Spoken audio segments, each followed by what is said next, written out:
You know the face, the black jackal head, the long pointed ears, the gold collar, a tall figure standing over a body in a torchlit tomb. Hollywood gave him fangs and glowing eyes. The video games made him a monster who drags screaming souls down into the underworld. Somewhere along the way, we turned Anubis into the Egyptian angel of death, and almost everything about that picture is wrong. The real Anubis was not a reaper. He was a protector, and his was the gentlest job in the whole Egyptian afterlife. This is the god who knelt over a murdered king's broken body and wrapped it with his own hands, and in doing so invented mummification. The god who holds the great golden scale that weighs your heart against a feather and decides whether your soul lives forever. The Egyptians did not fear him the way we do. So how did we ever turn him into a monster? Start with the simplest mistake of all. Anubis was never the god of death. The Egyptians did not even have one. He does not end your life. He is the one who meets you after it has happened. He makes sure you are not alone in the dark, and that you are judged fairly. Not the villain of the story, the one holding the lantern. The Greeks, by the way, had their own Lord of the Dead they got just as wrong. But we will come back to him. First, where Anubis came from. Because even his birth is a story about loyalty in the middle of betrayal. Picture 4 children born to the sky and the earth. Osiris, the good king, Isis, his devoted queen, and their darker reflections, Set, the god of storms and chaos, and his wife, Nephthys. This is the family at the heart of Egyptian myth, and it is not a happy one. The oldest stories tell it like this. Nephthys, married to the harsh and barren Set, ached for a child. So she disguised herself as her own sister Isis, and by that trick she conceived a son with Osiris, the king. That son was Anubis, born from a deception, and then, for fear of what Set would do if he ever found out, left out among the reeds to die. And here comes the first turn that tells you exactly who Anubis is. It was Isis who went looking for the abandoned child. Isis, the wronged wife, the one woman with every reason to be bitter. She found him in the marshes. She raised him as her own son. And Anubis grew up loyal to the mother who chose him, not the one who left him behind. Remember that loyalty. It is about to define everything he does. Now, the betrayal that broke the world. Set wanted his brother's throne, and he was done waiting, so he murdered Osiris. In some tellings, he tricks the king into a beautiful coffin and seals him inside. In the cruelest version, he cuts the body into 14 pieces and scatters them the whole length of the Nile. The first king is dead, and worse, his body is destroyed. To the Egyptians, that was a fate beyond dying. Without a whole body, there could be no afterlife, no eternity, just nothing at all. So Isis sets out to gather the scattered pieces, and the one who kneels beside her over the broken body of the father he barely knew is Anubis. Slowly, tenderly, he washes the king. He binds the wounds with strips of linen. He works in oils and resins to hold the flesh against decay. He performs the very first embalming. He makes the first mummy. And this is the secret the cartoons miss entirely. Mummification. All those bandages, the dark, quiet rooms, the thing we find so eerie. To the Egyptians, it was never horror. It was love.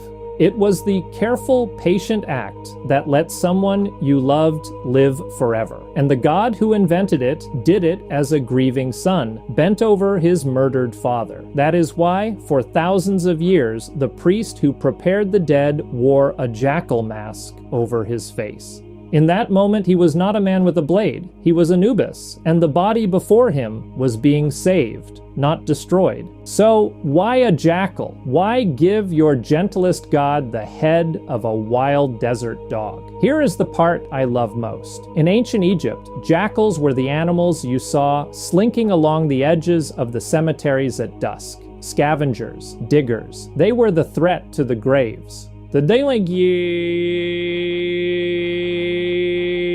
thing that came in the night for the dead. And the Egyptians did something extraordinary with that fear. They didn't make the jackal the enemy. They made it the guardian. They took the very creature that haunted the tombs and declared, no, this one protects them now. They called Anubis the Lord of the Sacred Land, watcher over the city of the dead, keeper of every grave. The scavenger became the shepherd, and look closer at how he's nearly always painted, a deep, glistening black. Here's the strange thing. Real jackals aren't black at all. That color was a choice. Black was the color of the rich, dark silt the Nile laid down every year. The soil that flooded the fields and brought the crops roaring back to life. To the Egyptians, black was the color of rebirth. So their god of the grave wears the color of new life itself. Everything about him points the same direction. Not toward death, through it, but before any judgment, there is the journey to reach it. And Anubis is your guide for that too. The Egyptians imagined the land of the dead as a vast, treacherous underworld they called the Duat, a place of twisting passages and towering gates, each one guarded by strange and terrible beings, lakes of fire, coils of monstrous serpents waiting in the black.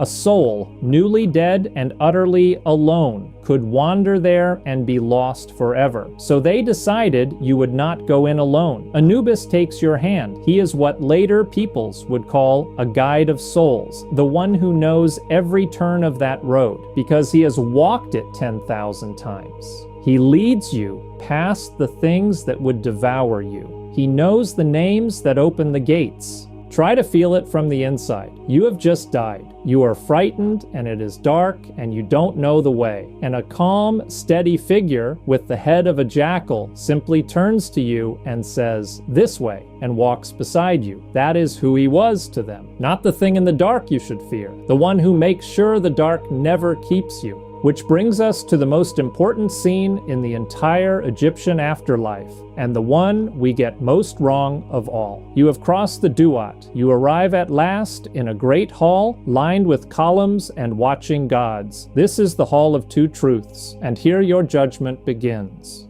Now picture the version in your head.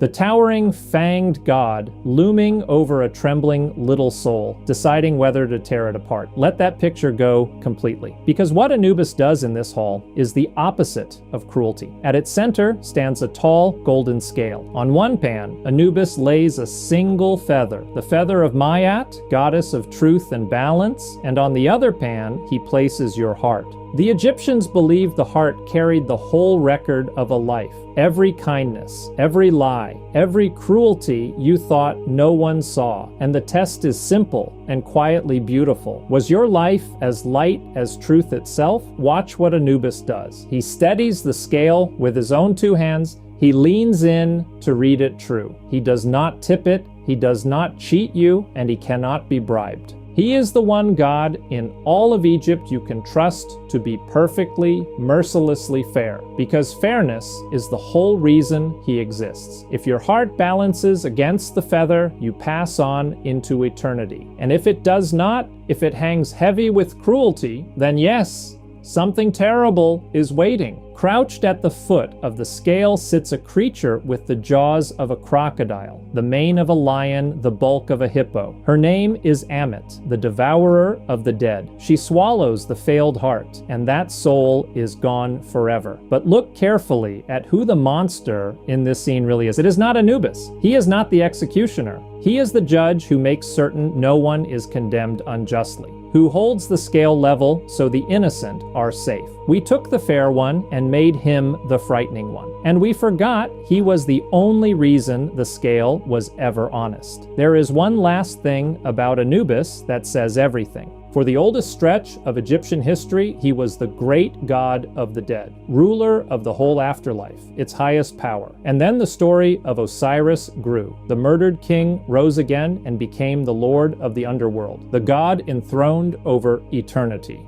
And Anubis, the one who had wrapped that very king's body with his own hands, gave the throne up. There was no war over it, no grudge. He simply stepped back and became something quieter. The guide, the keeper of the scale, the steady figure who walks beside you and asks only that you be judged fairly. He took the humbler place, and he never once complained about it. And if that reminds you of someone, it should.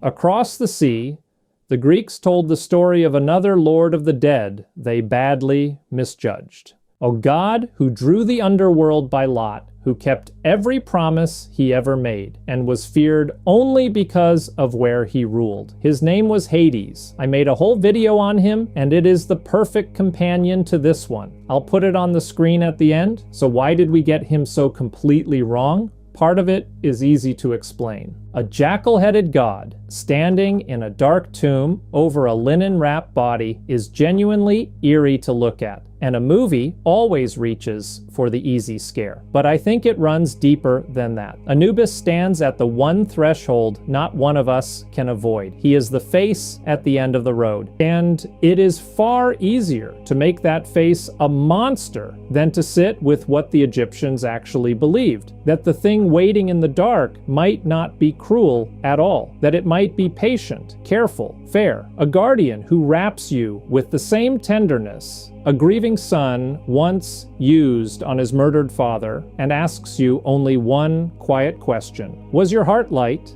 The Egyptians did not live in terror of Anubis. They were grateful for him, because if you have to walk into the dark one day, and one day all of us must, he is exactly the one you would want there to meet you. If this changed how you see him, you'll want the other half of the story. Hades is on the screen now. The Greek god we turned into a villain in the very same way. Go and meet him. I'll see you there.